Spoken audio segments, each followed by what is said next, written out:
नमस्कार। चलिए बिना किसी देरी के आज के इस दिलचस्प विश्लेषण में गोता लगाते हैं। आज हम भारतीय डिजिटल स्पेस से दो बिल्कुल अलग-अलग मामलों को निष्पक्ष रूप से देखेंगे।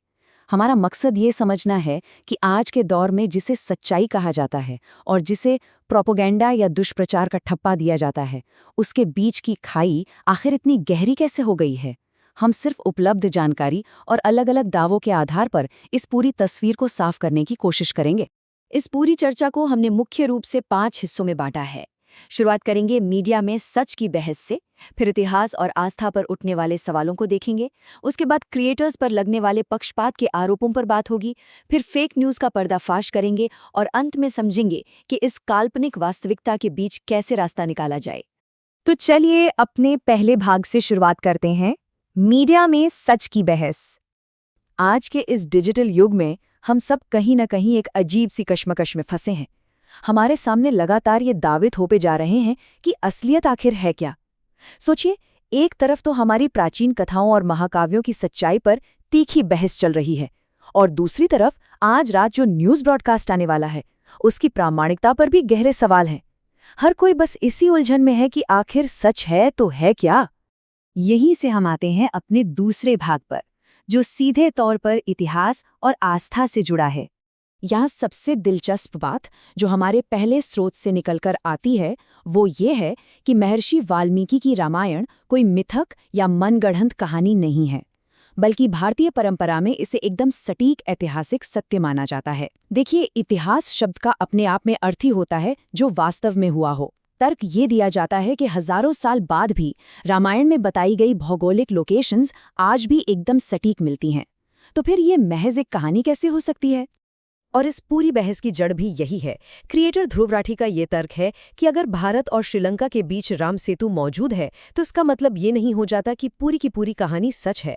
उन्होंने इसकी तुलना स्पाइडरमैन से करते हुए कहा कि न्यूयॉर्क शहर के सच होने से स्पाइडरमैन सच नहीं हो जाता।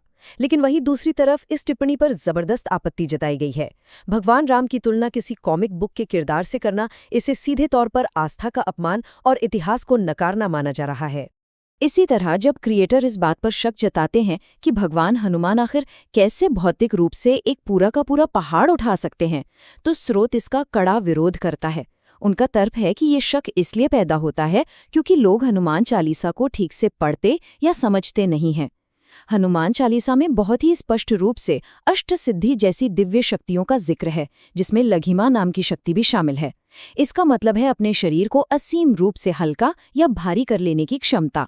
इसके अलावा इन घटनाओं को सिर्फ चमत्कार मानकर खारिज करने के बजाय स्रोत उनके पीछे के पूरे तार्किक और आध्यात्मिक संदर्भ को समझाता है। मारीच नाम के राक्षस का ही उदाहरण ले लीजिए।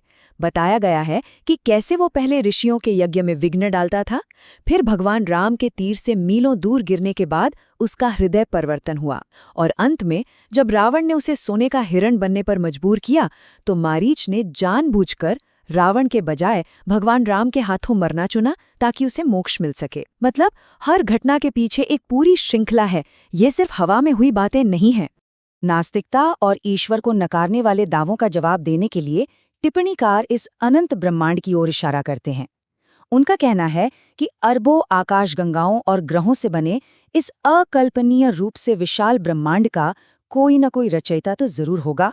इस गहरे फलसफे को संत कबीरदास जी के एक बेहद खूबसूरत दोहे से जोड़ा गया है, जिसका भाव ये है कि ईश्वर का अस्तित्व हाँ और ना के बीच के एक बेहद सूक्ष्म सत्य में समाया हुआ है। तो यहाँ से जो सबसे अहम बात पहला स्रोत रखना चाहता है वो ये है कि प्राचीन हिंदू ग्रंथ केवल पूजा पाठ की किताबें नहीं हैं।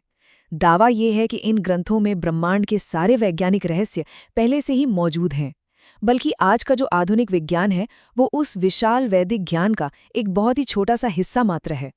उनके नजरिए से विज्ञान और हिंदू धर्मग्रंथ दोनों एक ही परम सत्य की बात करते हैं। अब आगे बढ़ते हैं तीसरे भाग की तरफ, जहां क्रिएटर्स पर लगने वाले पक्षपात की गंभीर आरोपों की चर्चा की गई है।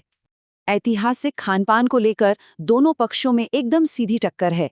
क्रिएटर का ये दावा है कि भारत में आज भी 45% ब्राह्मण मांस खाते हैं और मूल रूप से वो मांसाभक्षी ही थे, जब तक कि जैन और बौद्ध धर्म के प्रभाव ने उन्हें नहीं रोका।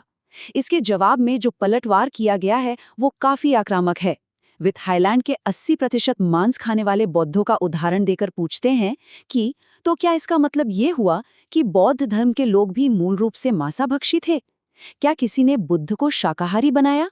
वे इस लॉजिक पर भी सवाल उठाते हैं कि अगर मांस खाने वालों को शूद्र बना दिया गया था तो आज 45% ब्राह्मण मांस कैसे खा रहे हैं? यहाँ एक और बहुत ही सीधा और तीखा आरोप लगाया गया है। टिप्पणीकार का कहना है कि क्रिएटर इस बात पर तो बड़ी जल्दी वीडियो बना देते हैं कि क्या हिंदू मांस खा सकते हैं, लेकिन वो कभी इस टॉपिक पर वीडियो नहीं बनाएंगे कि क्या मुस्लिम सूअर का मांस खा सकते हैं। स्रोत का साफ तौर पर यह तर्क है कि आज के समय में सनातन धर्म को निशाना बनाना एक बहुत ही मुनाफे का बिजनेस मॉडल बन गया है, जहां सिर्फ एक खास धर्म को जानबूझकर टारगेट किया जाता है। अब तस्वीर का दूसरा रुख देखते हैं। हमारा चौथा भाग फेक न्यूज़ और गढ़ी गई खबरों के पर्दाफाश के बारे में है। यहाँ हमारा दूसरा स्रोत अपना रुख पूरी तरह से मेनस्ट्रीम मीडिया चैनलों की तरफ मोड़ लेता है और विशेष रूप से रिपब्लिक भारत जैसे नेटवर्क्स का नाम लेकर उनकी कड़ी आलोचना करता है। क्रिएटर का ये गंभीर आरोप है कि ये चैनल प्रोपेगेंडा फैलाने के मामले में नॉर्थ कोरिया जैसी जगहों को भी पीछे छोड़ चुके हैं। दावा है कि ये चैनल AI यानी आर्टिफिशियल इंटेलिजेंस से बनी तस्वीरों का इस्तेमाल करके जनता के सामने एक पूरी तरह से झूठी और मनगढ़ंत दुनिया पेश कर रहे हैं। इन दावों का बेतुकापन अपने आप में हैरान करने वाला है। जरा जर्नलिज्म के नाम पर दिखाए जा रहे इन थंबनेल्स पर गौर कीजिए। डोनाल्ड ट्रंप और व्लादिमीर पुतिन कुंभ मेले में एक साथ स्नान कर रहे हैं या फिर एलॉन मस्क कुंभ में डुबकी लगा रहे हैं। और तो और मोदी जी अमेरिका को बचाने के लिए कोई बाहुबली प्लेन भेज रहे हैं। स्रोत इन अजीबोगरीब उदाहरणों को सामने रखकर ये साबित करता है कि ये कोई न्यूज़ नहीं है, ये 100% शुद्ध प्रोपेगेंडा है। यहाँ हमें असल दुनिया की घटनाओं और AI द्वारा बनाई गई इस सनसनीखेज दुनिया के बीच का एक बहुत ही साफ अंतर देखने को मिलता है। एक तरफ वो कोरा सच है जहाँ ऐसी कोई भी इंटरनेशनल घटना असल में घटी ही नहीं, और दूसरी तरफ वो फैब्रिकेटेड थंबनेल्स हैं जो रोजाना दर्शकों के दिमाग में एक ऑल्टरनेट रियलिटी यानी एक बिल्कुल अलग ही झूठी दुनिया बसा रहे हैं। और इसी के साथ हम आते हैं अपने अंतिम भाग पर। इस काल्पनिक वास्तविकता के बीच अपना रास्ता कैसे खोजें? इन दोनों अलग अलग केस स्टडीज को देखने के बाद जो सबसे बड़ी विडंबना सामने आती है वो ये है, सोचिए, एक पक्ष अपनी पूरी ताकत इस बात को साबित करने में लगा रहा है कि हमारी प्राचीन महाकाव्य कोई कहानी नहीं बल्कि 100% ऐतिहासिक सत्य है। वहीं दूसरी तरफ एक दूसरा पक्ष ये साबित करने के लिए लड़ रहा है कि आज जो मॉडर्न न्यूज़ ब्रॉडकास्ट हम देख रहे हैं वो पूरी तरह से फिक्शन यानी झूठ है। ये पूरी स्थिति हम सबके सामने एक बहुत ही गहरा और बेचैन करने वाला सवाल छोड़ जाती है। जब हमारे प्राचीन महाकाव्यों पर फिक्शन होने की बहस चल रही हो और पूरी तरह से मनगढ़ंत बातों को नेशनल टेलीविजन पर एक तथ्य बताकर बेचा जा रहा हो, तो ऐसे में एक आम इंसान असली सच्चाई को कैसे पहचाने? जब डिजिटल दुनिया के हर नुक्कड़ पर नैरेटिव और एजेंडा हावी हों, तो क्या कभी हम उस असली सच तक पहुंच पाएंगे? इस पर जरूर विचार कीजिएगा। आज की इस विश्लेषण में हमारे साथ जुड़ने के लिए बहुत बहुत धन्यवाद।